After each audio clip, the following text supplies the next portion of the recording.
Hello, this is Billy Core from the Nostalgia Mall, and we're having a look right now at the Ultimate Windows 9X PC that we built last fall. And as you can see, there have been some changes made since then. I've actually put in a different motherboard. This is a, I forget the brand, but it's a Jetway. It's a Jetway brand motherboard, and I've been kind of disappointed in it. I bought it because it had a socket 370 socket on here for a Pentium 3, and it had one ISA slot, which will be perfect for using a old Sound Blaster. Well, unfortunately, I've had some issues with this motherboard. First of all, this ISA slot is extremely picky about what sound card you put in it. If you put any of the plug-and-play based Sound Blaster 16s in here, it will not post properly. And I do not know why. I've gone through every BIOS setting you could think of. It just won't do. So I had to put this non-plug-and-play Sound Blaster 16 in here, which works just fine, but the other issue is I've been having some stability issues with this motherboard. Windows likes to crash and freeze a lot on here. And I put a 1 gigahertz Coppermine Pentium 3 in here. But unfortunately, I don't know what is with this motherboard, but it will only go up to like 733 megahertz. So I have to actually overclock it to 1 gigahertz in order to get to the native clock speed of this CPU, which is kind of crazy. But yeah, not too happy with this motherboard.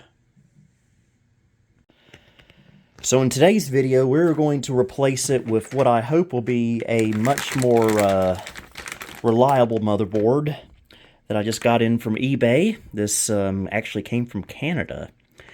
This is a A-Open AX3L, also has a socket 370 and two ISA slots, along with some PCI and an AGP.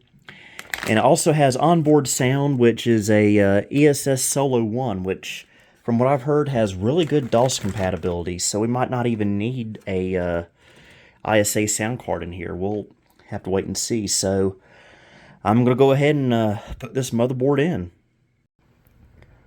Okay, new motherboard is installed. I did all that off camera just because it's easier for me to do. And everything's looking good. Of course, my biggest concern always is the front panel connections. Those are the hardest. Even got the I/O plate in place.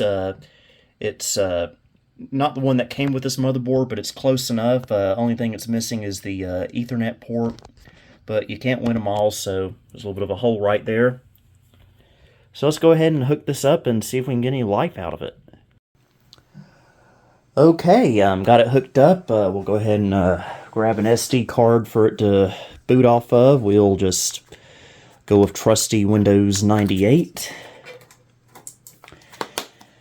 And by the way, this monitor right here is new. I picked it up the other week at a thrift store in Warner Robins, Georgia, when I was visiting Chris Rogers down there.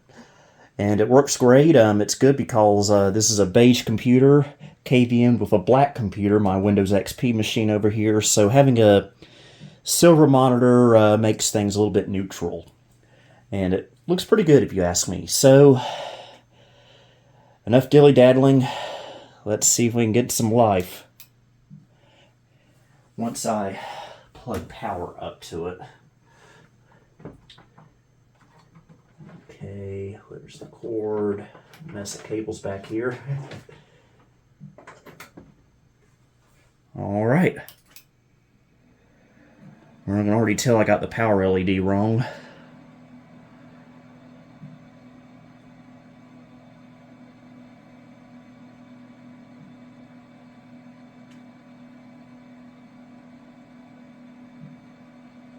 Okay.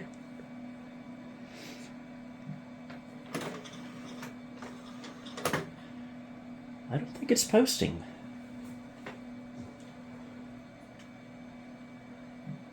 Wonder what could be going on here. I knew this would be too good to be true.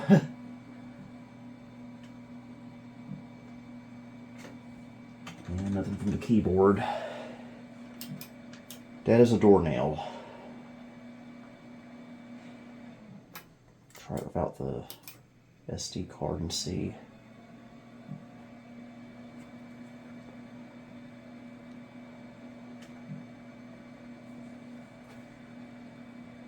Yep, nothing.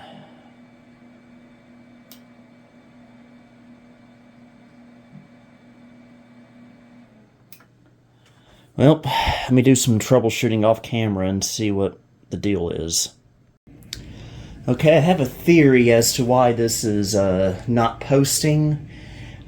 I'm starting to wonder if this maybe is not compatible with a 1 GHz Pentium 3, so I've taken that out and put in an 866, so let's see if it'll be happier with that.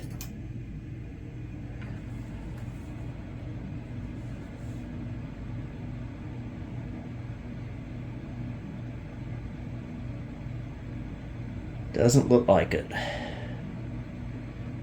really hope I don't have a DOA board.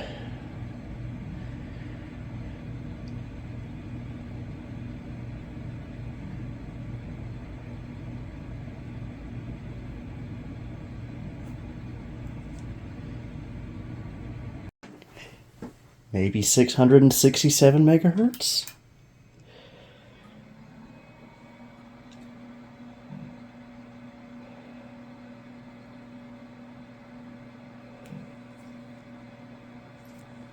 Nothing.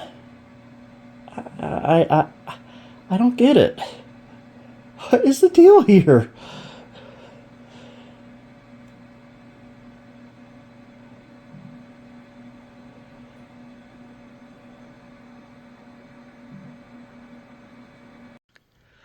Well, we're going to be ending the video here. I have tried everything there is to troubleshoot for this. I have tried several different sticks of memory, several processors, several video cards, even tried a different power supply, changed out the CMOS battery, cleared the CMOS settings. Nothing. This computer is just this motherboard is just completely dead on arrival. And there's just, whatever's wrong with it is out of my skill set. If I had to guess, some ESD must have gotten to it during the shipping process because the seller said it worked when he had it. But I got most of my money back, thankfully, and I don't have to ship it back to Canada, so that's the good news. But I'm still going to publish this video because I want to just show the not so glamorous side of vintage computing. Not everything is going to work as expected, sometimes not at all. And this is unfortunately one of those cases. So what am I going to do? Well, because that other board was flaky and I don't really feel like fishing out my Pentium 2 board, I have another socket 370 board I can put in here. And last I checked, it works fine. But the only issue is that it doesn't have ISA.